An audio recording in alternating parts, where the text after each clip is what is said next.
Bismillahirrahmanirrahim. Assalamualaikum warahmatullahi wabarakatuh.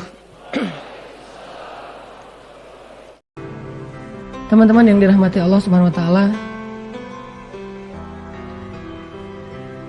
Dulu di masa tabi'in itu ada sebuah cerita.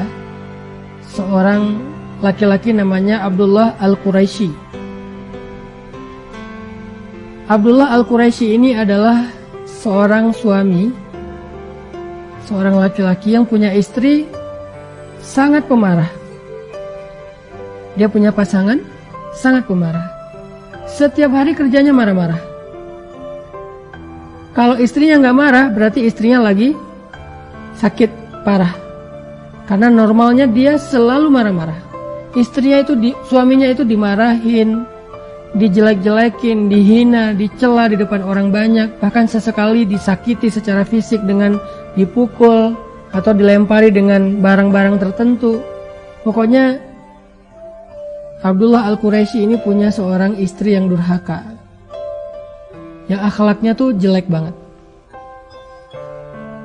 Bertahun-tahun Abdullah Al-Quraisy ini sabar. Dia nggak pernah ngeluh, dia nggak pernah membalas, apalagi sampai menceraikan istrinya. Dia nggak tega banget. Dia kasihan sama istrinya. Walaupun dia sedih, dia kecewa, dia sakit hati, tapi dia nggak tega. Dia kasihan. Dia hanya ngebayangin kalau diceraikan istrinya ini gimana nanti, siapa yang menafkahi. Dan adakah laki-laki yang mau memiliki istri kayak gini? Makanya dia nggak tega untuk menceraikan. Bertahun-tahun dia sabar. Sampai satu hari dia udah nggak tahan lagi, karena mungkin ini puncaknya, mungkin ini istrinya kali ini marahnya luar biasa. Sampai akhirnya Abdullah Al-Quraisy udah nggak tahan dengan istrinya. Dia pun pergi dari rumah. Dia pergi dari rumah untuk menenangkan diri dan menguatkan hati untuk memutuskan apakah bertahan atau menceraikan istrinya. Untuk sampai kepada keputusan itu dia perlu menyendiri. Dia perlu memikirkan matang-matang. Dia perlu berdoa kepada Allah. Akhirnya dia pergi dari rumah. Dia masuk ke sebuah masjid kecil yang ada di pinggir kota. Dia berniat untuk itikaf di masjid itu. Ketika dia masuk ke dalam masjid tersebut, dia melihat ada dua orang laki-laki di dalam masjid itu juga sedang beritikaf, tapi mereka musafir. Jadi pada masa dulu masjid itu terbuka 24 jam. Dan banyak sekali musafir yang singgah dan istirahat di masjid. Jadi masjid bisa jadi seperti semacam guest house. Dia masuk ke masjid itu. Dia mendapati ada dua laki-laki sedang itikaf juga di sana, sedang berzikir, sholat, ibadah. Maka Abdullah Al-Quraisy ikut ibadah di situ. Pada hari Senin, waktu itu mereka berpuasa. Pas sore hari menjelang waktu berbuka, dua orang laki-laki tadi berbicara. Salah satunya bertanya, "Kita makan apa ya nanti berbuka?" Kata temannya, "Saya nggak bawa makanan, persediaan makanan saya sudah habis. Kalau gitu kita berdoa aja kepada Allah agar Allah mendatangkan untuk kita makanan." Karena mereka musafir, nggak kenal siapa-siapa, akhirnya mereka berdoa kepada Allah. Setelah berdoa, tiba-tiba datanglah makanan pemberian dari tetangga masjid. Satu porsi makanan yang kemudian mereka bagi bertiga, mereka makan. Mereka kenalan, mereka bagi makanan itu, mereka makan. Lalu hari kedua berlalu, mereka juga seperti itu. Kemudian pas sore hari mereka lapar, malam hari mereka lapar, mereka berdoa, "Ya Allah, kami lapar belum makan seharian." Akhirnya datang lagi tetangga memberi mereka makanan satu porsi untuk dibagi bertiga. Hari ketiga, dua orang laki-laki tadi bilang, "Ini adalah giliran kamu yang berdoa kepada Abdullah Al-Quraisy. Berdoalah supaya Allah memberikan kita makanan." Di malam hari, ketika mereka udah lapar banget, Abdullah Al-Quraisy berdoa, "Ya Allah, beri saya makanan, beri kami makanan." Sehingga akhirnya setelah Abdullah Al-Quraisy berdoa, tiba-tiba banyak orang datang ke masjid memberi makanan. Satu persatu datang, ini makanan untuk kalian. Datang orang kedua, orang ketiga, orang keempat, terus datang memberi mereka makanan sampai akhirnya makanannya berlimpah. Dua laki-laki yang pertama tadi kaget, loh, banyak sekali makanan. Siapa orang yang soleh ini ketika dia berdoa sampai Allah memberikan rezeki yang sangat berlimpah? Akhirnya karena makanannya kebanyakan, mereka bagi-bagi lagi ke tetangga. Di malam hari, ketika mereka keesokan hari ketika mereka udah selesai sholat subuh, mereka bertanya kepada Abdullah Al-Quraisy, "Ya fulan,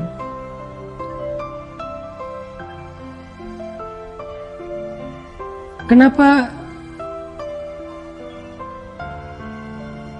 ketika engkau berdoa kepada Allah, Allah mendatangkan kita rezeki yang sangat berlimpah? Siapakah engkau? Siapa namamu?" Abdullah Al-Quraisy kemudian menjawab, "Nama saya Abdullah." Mereka mengatakan, "Abdullah siapa?" Orang memanggil saya Abdullah Al-Quraisy. Akhirnya mereka kaget, mereka saling menatap, lalu mereka mencium tangan Abdullah Al-Quraisy dan mereka menceritakan cerita mereka. Mereka bilang, "Wahai Tuan, ya Syekh, kami ini berdua adalah orang yang sedang belajar ilmu hikmah. Kami berdoa kepada Allah, ya Allah tuntun kami untuk bertemu dengan seorang guru yang bisa mengajarkan kami hikmah. Seorang guru yang bisa mengajarkan kami tentang sabar. Seorang guru yang bisa mengajarkan kami tentang akhlak yang baik." Kami terus berdoa.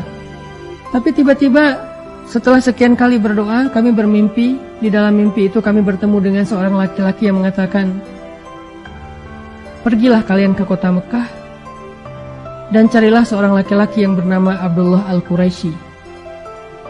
Sesungguhnya dia orang solih.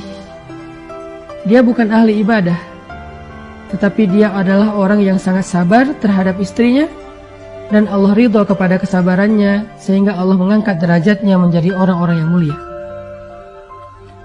Akhirnya kami pun berangkat ke kota ini, ke kota Mekah untuk mencari engkau ya Syekh, ingin belajar darimu.